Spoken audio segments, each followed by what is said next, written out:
Hello everyone, welcome back to your YouTube channel English by Sudeep. तो चलिए session को start करते हैं। आज हम लोग कवर करने जा रहे हैं इंडियन सिविलाइजेशन एंड कल्चर के समरी को। तो आपसे रिक्वेस्ट है कि वीडियो को लास्ट तक देखना, तभी आपके लिए फ्रूटफुल रहेगा। तो समरी समझने से पहले हम लोग ओवरऑल थीम को समझ लेते हैं, मतलब इस चैप्टर में ओवरऑल क्या सीखने को मिलेगा, क्या इन्फॉर्मेशन हमको पता चलने वाला है।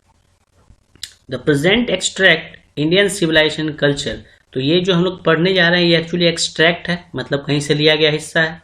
ठीक है, क्या शो करेगा ये चैप्टर? It shows the basic differences between eastern civilization and western civilisation.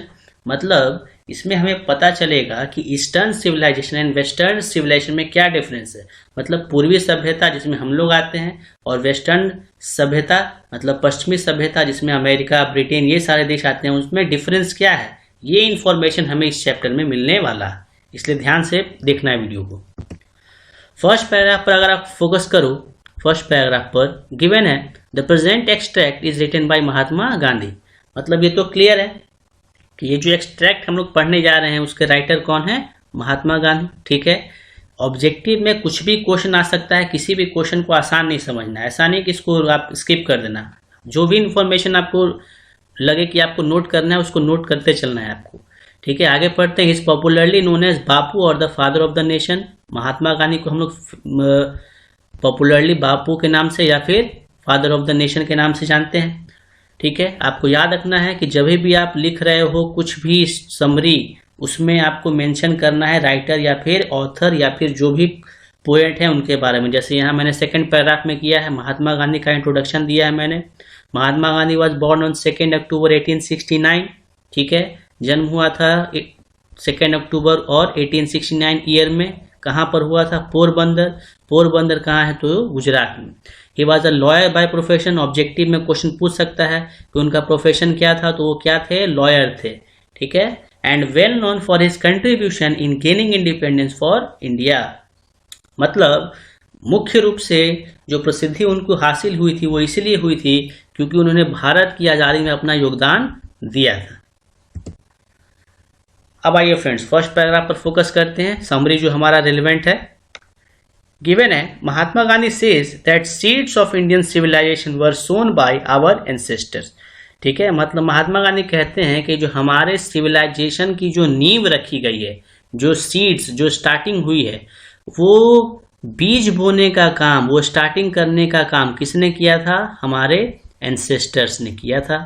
ठीक है, तो यहाँ पे सोन का मतलब होता है बोना। कुछ फसल आप जब बोते हो तो किस कैटेगरी में आता है? सोन के कैटेगरी में आता है। ठीक है, तो महात्मा गांधी का ऐसा मानना है कि हमारी सभ्यता को यहाँ तक पहुँचाने में हमारे पूर्वजों का, एंसेस्टर्स का काफ़ी बड़ा योगदान है। And nothing can Sarpass it. और महात्मा गांधी ऐसा बिलीव करते हैं कि कोई भी ऐसा चीज़ नहीं है जो हमारे सभ्यता को पीछे छोड़ सकता है, उसको डिफीट कर सकता है। विच clearly means that it's foundation is very strong. और अगर कोई चीज़ हमें डिस्ट्रॉय नहीं कर सकता, डिफीट नहीं कर सकता, तो हम कह सकते हैं कि हमारा जो फाउंडेशन है, जो नींव है, वो क्या है? बहुत मजबूत है। ठीक है, इज वेरी स्ट्रांग, काफ़ी मजबूत है। And it shall continue to the be same. और महात्मा गांधी कहते हैं कि ये हमेशा ऐसा ही रहेगा, मजबूत ही रहेगा यहाँ का नींव। लेकिन उसकी एक कंडीशन है, हम कब तक सुरक्षित रहेंगे उसकी एक कंडीशन है। If we follow the path of spirituality. हम तभी तक सुरक्षित हैं जब तक हम स्पिरिचुअलिटी एंड मोरलिटी, मतलब आध्यात्म और नैतिकता का पालन जब तक हम करते रहेंगे, हमारे सभ्यता को डिस्ट्रॉय करना इम्पॉसिबल है। ठीक है, ऐसा महात्मा गांधी बिलीव करते हैं। अब आप सेकंड पैराग्राफ पर फोकस करो। सेकंड पैराग्राफ क्या कह रहा है? If we have to define civilization we may say that civilization is nothing but a mode of conduct. मतलब अगर हमसे कोई कहता है कि सभ्यता को डिफाइन करो, सिविलाइजेशन को डिफाइन करो, तो हम क्या कहेंगे कि civilization is nothing but, civilization और कुछ नहीं है बल्कि क्या है? मोड ऑफ कंडक्ट है। मतलब आचरण की विधि है, हमें किस प्रकार किसी से आचरण करना है, व्यवहार करना है, वही हम सिविलाइजेशन कहते हैं। It provides a path of duty. Civilization हमें क्या प्रदान करता है? पाथ ऑफ ड्यूटी, मतलब कर्तव्य का रास्ता आपको दिखलाता है। राष्ट्र के प्रति, आपके प्रति, समाज के प्रति आपका क्या दायित्व है, वो सिविलाइजेशन ही हमें सिखाता है। And teaches us of morality, और नैतिकता का ज्ञान भी हमें कहाँ से मिलता है? तो सिविलाइजेशन से ही मिलता है। Gandhi ji says that we don't need to learn the meaning of civilisation from others. Gandhi ji कहते हैं कि हमें किसी दूसरे से, मतलब किसी दूसरे देशों से सिविलाइजेशन का मीनिंग समझने का जरूरत नहीं है। क्यों नहीं है? As we have plenty of experience and capability.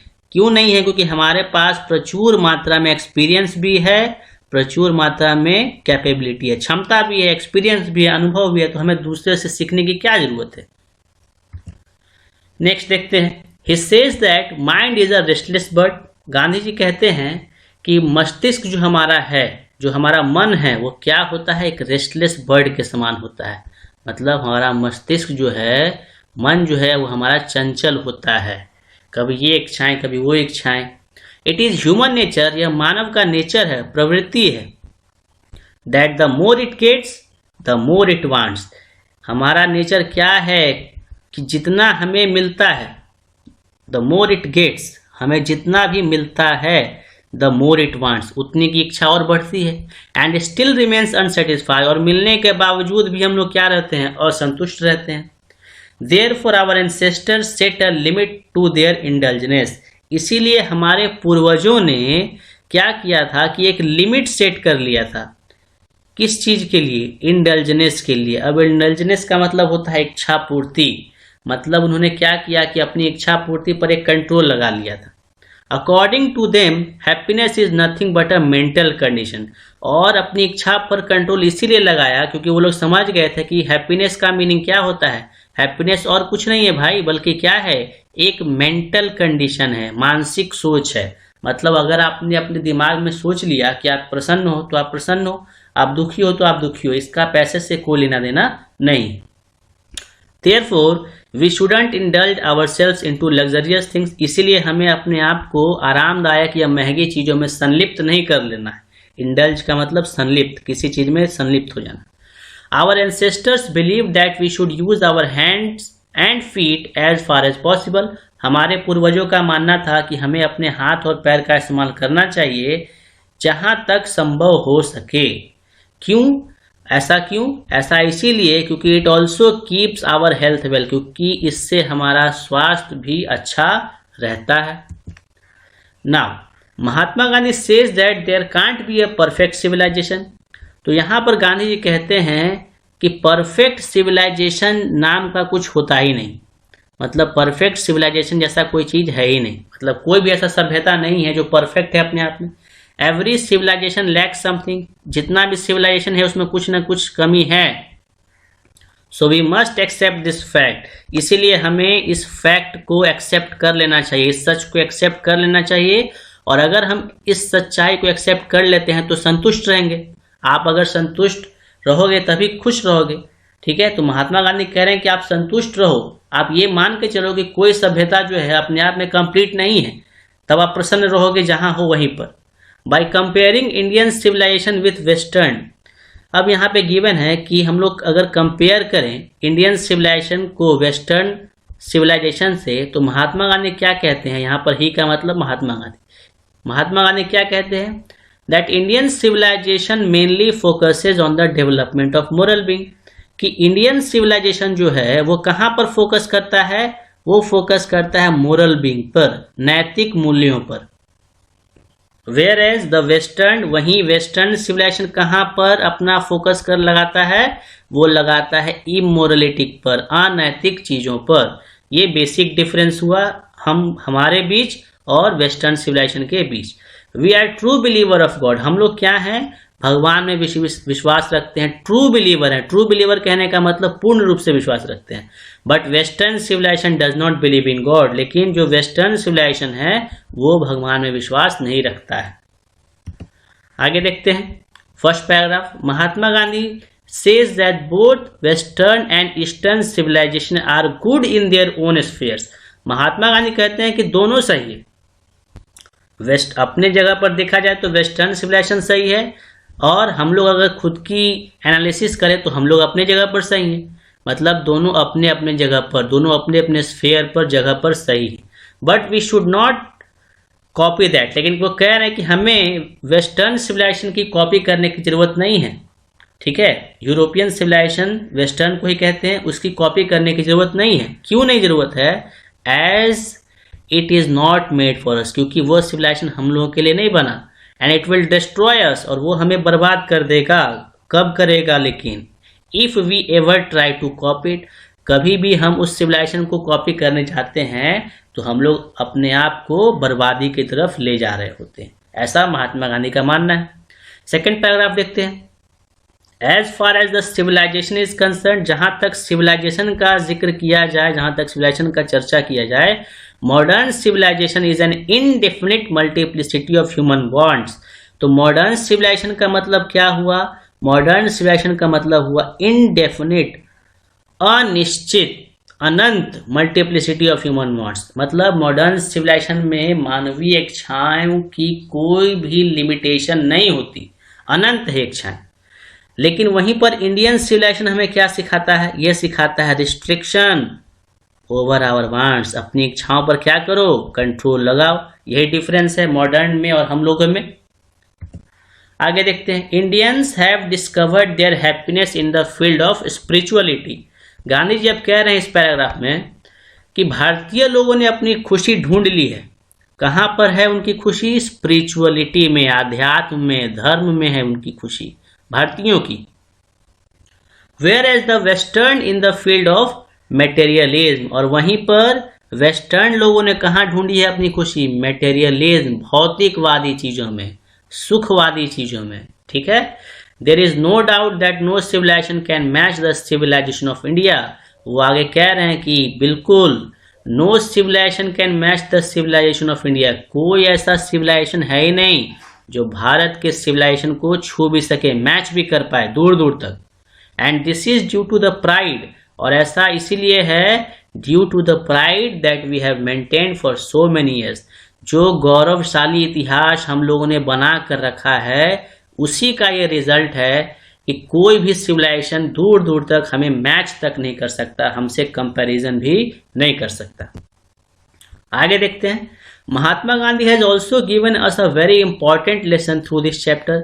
इस चैप्टर से महात्मा गांधी एक काफी इंपॉर्टेंट लेसन हमें दे रहे हैं। लेसन का मतलब आपको याद रखना है, लेसन मतलब होता है सीख। महात्मा गांधी एक हमें इंपॉर्टेंट सीख दे रहे हैं। क्या सीख है वो? That every one must follow simple rule of life, कि सभी को एक जीवन में एक साधारण सा नियम अपना लेना चाहिए। क्या है वो नियम? Plane living and high thinking. मतलब अपना आपको क्या करना है?